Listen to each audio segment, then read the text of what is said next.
मेरा सबसे पहला सवाल आपसे ये है कि आप सभी धर्मों के पीछे क्यों पड़े हैं? आप लोग मीडिया वाले मैडम आप लोग सवाल ही ऐसा पूछते हैं कि जवाब देने से पहले ही आदमी दोषी साबित हो जाए।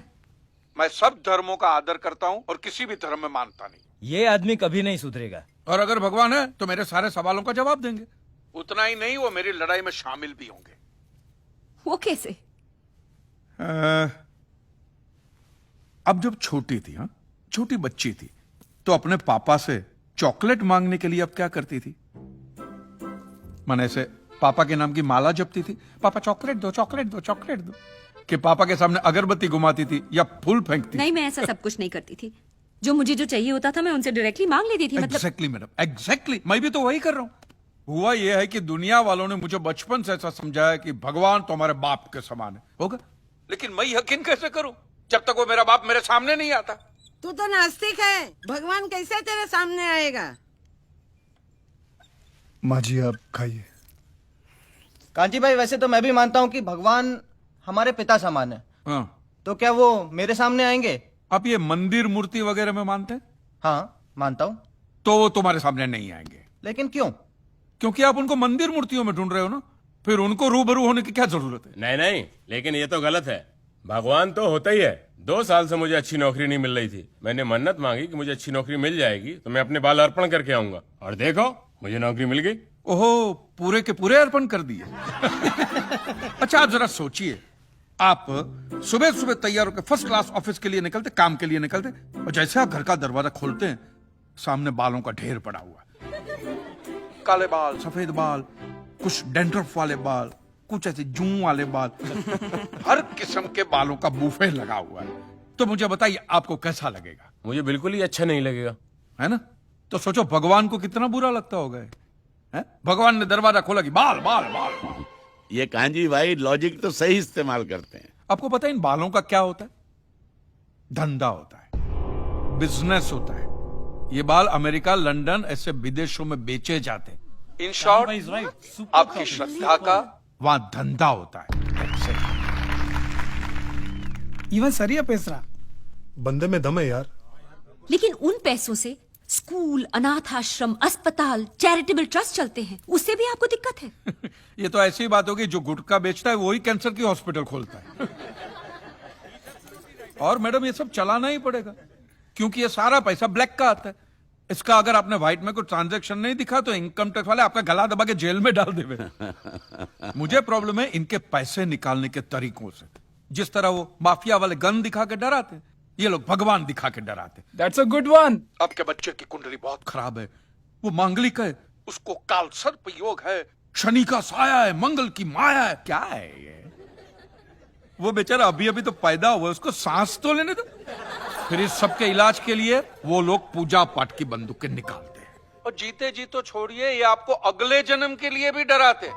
हाँ, कि अगर इस जन्म में आपने ये किया तो अगले जन्म में कुत्ते बनोगे, या अगर ये किया तो कीड़े बनोगे, मकोड़े बनोगे, नर्क में जाओगे। और फिर तो नर्क का पूरा मेनू कार्ड भी पड़ता है। कि आपको वहां कांटों के बिस्तर पे सुलाया जाएगा, आग के दरिया में झोंका जाएगा, गर्मा गर्म तेल में फ्राई किया जाएगा। मैं आदमी हूं कि पकोड़ा हूं?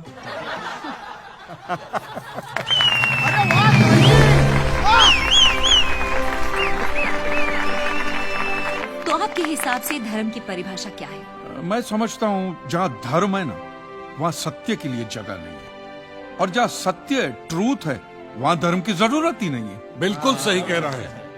धर्म या मजहब एक इंसान की जिंदगी में क्या काम करता है? मेरे हिसाब से तो एक ही काम करता है मैडम, या तो वो इंसान को बेबस बनाता है या फिर आतंकवादी। सिद्धेश्वर महाराज, आपकी ये मंदिर वाली जो जगह है वो कितने एकड़ में फैली हुई है? 22 एकड़ में, 22? जिसमें 322 छोटे छोटे मंदिर हैं भगवान के। ओहो, माने भगवान का पूरा शॉपिंग मॉल ही सजा के रखा है। साइलेंस। और इन सारे मंदिरों में भगवान की सेवा के लिए 142 पुजारी हैं, समझा? आपके मंदिर के बाहर भिखारी कितने बैठते हो पता है आपको? क्या? भिखारी भिखारी अंदर की 320 मूर्तियां, 142 पुजारी पुजारी याद है आपको, लेकिन आप ही के मंदिर के बाहर बरसों से कितने भिखारी बैठते हो याद है आपको? मिलॉर्ड, इनके मंदिर के बाहर जो भिखारी बैठते उसमें किसी को भी मंदिर के अंदर एंट्री नहीं है। अब धूप हो बारिश हो बाहर सड़ते रहने का, अंदर पैर नहीं रखने का। ना मत कहना, ना मत कहना। ये आप ही के मंदिर के पुजारी ने मुझे बताया था। उसने तो मुझे ये भी बताया था महाराज कि कांजी भाई, ये केस अगर आपको जीतना है ना भैया, तो हर सोमवार को आइए। तो मैंने पूछा मिलॉर्ड कि मैं कहाँ हूं? तो कहते हैं शिव जी के मंदिर में आइए और 1 लोटा दूध चढ़ाइए, फिर देखिए। मैंने बोला ठीक है, ये भी करके देख लेते।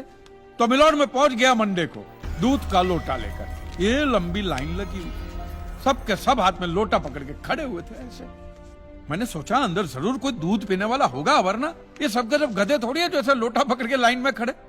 मेरा नंबर है, मैं अंदर गया, अंदर कोई नहीं था दूध पीने वाला, कोई नहीं। बीच में वो काला पत्थर पड़ा हुआ था, उसे शिवलिंग कहते हैं मूर्ख। हाँ शिवलिंग, शिवलिंग पड़ा हुआ था। और वो पत्थर मिलो, वो पत्थर दूध था। और वो पत्थर के बिल्कुल बगल में से छोटी सी पतली सी नाली में से वो सारा दूध बाहर की ओर जा रहा। मैंने बोला कि यस, बाहर तो कोई खड़ा ही खड़ा होगा दूध पीने वाला। देखा बाहर भी कोई नहीं था। वो सारा दूध मिलो उस नाली से निकलकर बाहर गटर में जा रहा। Total waste. और वो गटर को लग के एक भिखारी खड़ा हुआ था, बेचारा 4-5 दिन का भूखा होगा महाराज, भूख के मारे वो कांप रहा था।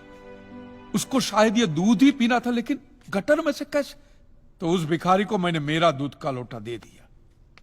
और दूध पीकर उसने मुझसे क्या कहा पता है? भगवान तेरा भला करे।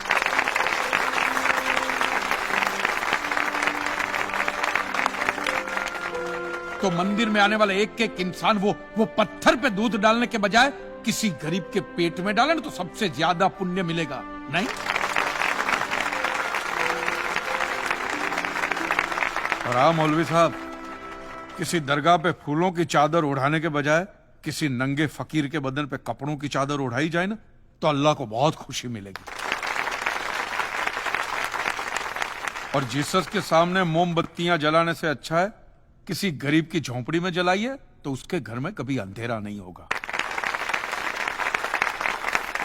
क्यों, तुम भी भगवान को नहीं मानते क्या? अरे मैं खुद भगवान हूँ। अच्छा, तो मैं अमिताभ बच्चन हूँ। देखो कांजी, दूध, चद्दर, मोमबत्ती ये सब चढ़ाना एक प्रथा है। भगवान की पूजा अर्चना, इन सब का मूल्य तुम नहीं समझोगे क्योंकि तुम एक नास्तिक हो। जगत की मोह माया से तुम अभी तक मुक्त नहीं हुए। आप तो हो गए हो ना, आप तो बिल्कुल मोक्ष के दरवाजे पे खड़े हो। तो ये जो रीति रिवाज के नाम पे ढोंग चलते, उनको बंद करवाइए ना महाराज। शनिवार को हनुमान जी की मूर्ति पे कितना तेल बर्बाद होता है पता है आपको? लोग 2 रुपये के 5 रुपए के सिक्के यूं यूं यूं करके मूर्ति पे चिपकाते हैं। हनुमान जी इन सारे चिल्लर का क्या करेंगे? कांजी भाई बिल्कुल ठीक कह रहे हैं। साईं बाबा अपनी पूरी जिंदगी गरीबों के लिए और गरीबी में जिए। जब तक वो जिंदा रहे तेल की एक एक बूंद के लिए दर बदर भटकते रहे, और आज उनके मरने के बाद उनके लिए करोड़ों का सिंहासन, सोने का मुकुट, किसके लिए बताइए महाराज। एक बात बताइए, जो भी भक्त भगवान की श्रद्धा से सच्चे दिल से भक्ति करता है, उस पर तो उस परम कृपालु की कृपा दृष्टि रहती है। रहती है ना? रहती है ना? आया ना? तो चलिए महाराज, मुझे यह बताइए कि अमरनाथ और वैष्णो देवी की यात्रा पे जाती हुई बस नीचे खाई में क्यों गिर जाती है? वो तो भगवान की भक्ति के लिए जा रहे थे, श्रद्धा से भजन गाते गाते जा रहे थे, तो भगवान ने डायरेक्टली उनको ऊपर बुला लिया। और आप मुझे एक गाड़ी ऐसी बताइए जिसका एक्सीडेंट हुआ हो और जिसके अंदर भगवान की मूर्ति या फोटोग्राफ ना हो। बताइए बताइए। I object my Lord. From day one ये आदमी बातों को यूं यूं गोल गोल घुमा रहा है। मिस्टर कांजी, ये कोई डिबेट नहीं है अच्छे बुरे की, ये कोर्ट है और यहां प्रूफ चलता है, और हमारे पास प्रूफ है, इंश्योरेंस पेपर्स पर आपके सिग्नेचर्स। इसलिए लीगली आपको कोई हक नहीं बनता इंश्योरेंस कंपनी से पैसे मांगने। और जहां तक हमारा प्रश्न है, बीमा कंपनी के नियमों को हम नहीं मानते। अगर उन्होंने लिख दिया कि भूकंप जज साहब ने करवाया है, तो क्या जज साहब पैसे देंगे? इसी तरह पॉलिसी में भगवान का नाम लिख देने से भगवान पैसे देने के लिए प्रतिबद्ध नहीं होते। अगर आप चाहते कि भगवान आपके पैसे लौटा दे तो ये प्रूफ करो कि ये भूकंप भगवान ने किया है, किया ही है ना। इन राइटिंग है, कहीं लिखा हुआ तुम्हारे पास है? Any proof? मिलॉर्ड, ये mister kanji, court of law में सिर्फ दलीलों पर फैसले नहीं होते। आपकी दलीलें, आपके आर्गुमेंट्स आम जनता के लिए कितने भी वैलिड क्यों ना हो, लेकिन अगर आप उन्हें साबित नहीं कर सकते हैं तो उनका कोई मतलब नहीं। आपके पास कोई सबूत है? No milord. In that case यह अदालत आपको 1 महीने का आखिरी मौका देती है। अगली डेट पर अगर आप सबूत नहीं पेश कर सके तो I am afraid you will have to rest your case and all others. Milord, अब जो सवाल मैं पूछने जा रहा हूं उसके लिए मुझे एक ज्ञानी पंडित की जरूरत है। तो आप मेरे जो भी कोई ज्ञानी पंडित है वो यहां पे आए। सिर्फ ज्ञानी है, ज्ञानी। हाँ, अब बैठ जाइए।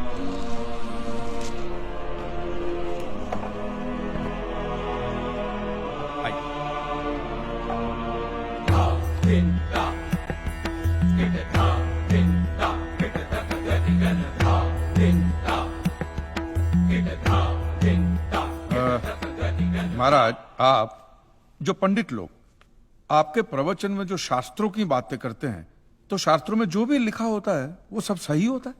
100%। ऐसा कहां लिखा है? ये तो आप कह रहे हैं। गीता में लिखा है। अच्छा, क्या लिखा है गीता में? गीता के 4थे अध्याय का 40वां श्लोक, अज्ञस्य अश्रद्धानस्य संशयात्मा विनश्यति, नायम लोकस्ति ना परा ना सुखम संशयात्मना। मतलब क्या? इसका अर्थ है जो अज्ञानी श्रद्धा विहीन मनुष्य शास्त्र पर संदेह या शक करता है उसका विनाश निश्चित है। उसे भूलोक या परलोक कहीं भी शांति नहीं मिलती। समझा? ये बहुत इंटरेस्टिंग आइटम है। महाराज, आपको ये गीता में या शास्त्रों में कुछ भी समझ में आता है? कि जो भी लीलाधर महाराज बोल रहे उसमें बस ऐसे समझा समझा करके हाथ हिला रहे हैं। मिलॉर्ड, वो स्कूल में छोटे छोटे बच्चे होते, उनको प्रेयर कभी पूरी याद नहीं रहती, तो बेचारे आंख बंद करके ऐसे करके होंठ हिलाते, वो होंठ हिलाते, ये हाथ हिलाते। एक कांजी, तूने एक सिद्ध साधु का अपमान किया है तो तुझे नरक में भी जगह नहीं मिलेगी। कहां से मिलेगी महाराज? आप लोगों ने पहले से ही वहां कुल्ले टिका के रखे हैं।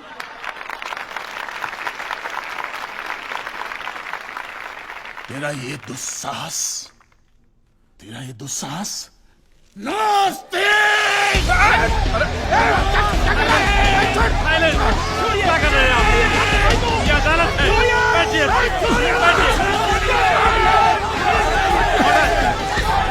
ऑर्डर, बैठ जाइए।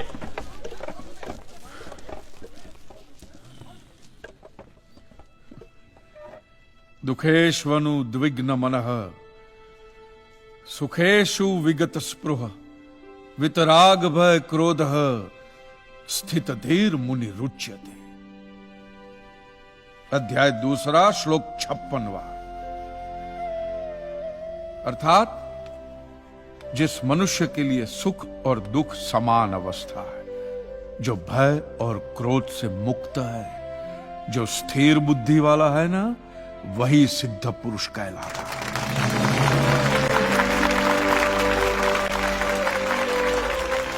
ये मुझे गीता सिखाएंगे? अरे ये क्या गीता सिखाएंगे मिलॉर्ड? इन लोगों की तो आईक्यू भी रूम टेम्परेचर से लो है। आपको 2 बात किया कही मैंने उकसाने के लिए, भड़काने के लिए, मुझे मारने चले हैं। ऐसी है आपकी सिद्धि सिद्धेश्वर? मिस्टर कांजी, उनकी सिद्धि क्या है यह कोर्ट का मुद्दा नहीं है। कोर्ट का मुद्दा यह है कि आपकी दुकान किसने गिराई। भगवान ने गिराई है। ये आप फैसला सुना रहे। फैसला सुनाना जज साहब का काम है, आपका नहीं। आपको तो सिर्फ प्रूफ करना है कि उस दिन जो भूकंप आया वो भगवान की वजह से आया था, जो प्रूफ करना इम्पॉसिबल है। Relax relax relax, nothing is impossible. Swami ji एक बात बताइए, भगवान ने ही ये भगवत गीता कही है? कही है। और भगवत गीता में जो भी कहा गया है वो सब सच है? 100%। Point to be noted milord. तो मुझे एक बात बताइए कि भगवान ने भगवत गीता के 9वें अध्याय के 8वें श्लोक में क्यों ऐसा कहा है कि पूरी सृष्टि का सर्जन मेरी इच्छा से हुआ, इसका विनाश भी मेरी इच्छा से होगा, ये पूरी सृष्टि मेरी इच्छा के अधीन है, इसके सर्जन और विनाश के लिए सिर्फ मैं और मैं ही जिम्मेदार हूं। और ये देखिए मिलॉर्ड, ये बाइबल में भी कहा गया है, Aiza chapter 54 verse 16 See, it is I who have created the smith who blows the fire of coals and produces a weapon fit for his purpose. I have also created the ravager to destroy. अब ये देखिए, ये कुरान शरीफ में भी है। सूरह जलजला 99 आयत 1 से 8 में भी लिखा है कि जब जमीन अपनी पूरी शिद्दत के साथ हिला डाली जाएगी और जमीन अपने अंदर के सारे बोझ को निकालकर बाहर डाल देगी और इंसान कहेगा कि ये उसको क्या हो रहा है, उस दिन वो अपने ऊपर बीते हालात बयां करेगी, क्योंकि तेरे रब ने उसे ऐसा करने का आदेश दिया होगा। रब ने।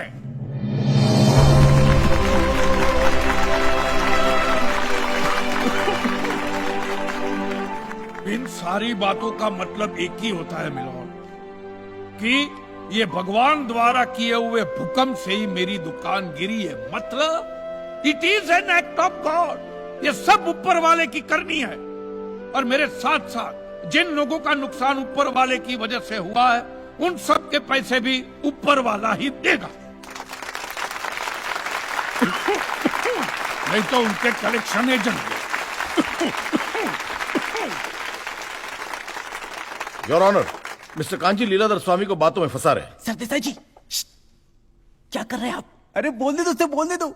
अगर ये प्रूव हो जाता है कि भगवान है तो हम लोग पैसा देने से बच जाएंगे। अच्छा, पूरा दोष अब आप हम पर थोपना चाहते हैं। अपनी स्कीम से बचने के लिए आप भगवान का नाम नहीं ले सकते। चुप कीजिए। क्योंकि भगवान पर सिर्फ हमारा कॉपीराइट है। कॉपीराइट? अरे 2 मंदिर क्या बनवा दिए? भगवान आपके बाप का माल हो गया। खबरदार, हमारा संप्रदाय तुमको छोड़ेगा नहीं। क्या कर रहे हो? साइलेंस। रिलैक्स। आज तक तो मिलॉर्ड सिर्फ इतना ही सुनने में आया था कि भगवान की आरती होती है, आराधना होती है, यज्ञ वगैरह होते हैं। आज तो ये भी सुनने को मिल रहा है कि भगवान के कॉपीराइट भी होते हैं। भगवान के कॉपीराइट ऊपर वाले की ब्रांड बना दी है इन्होंने।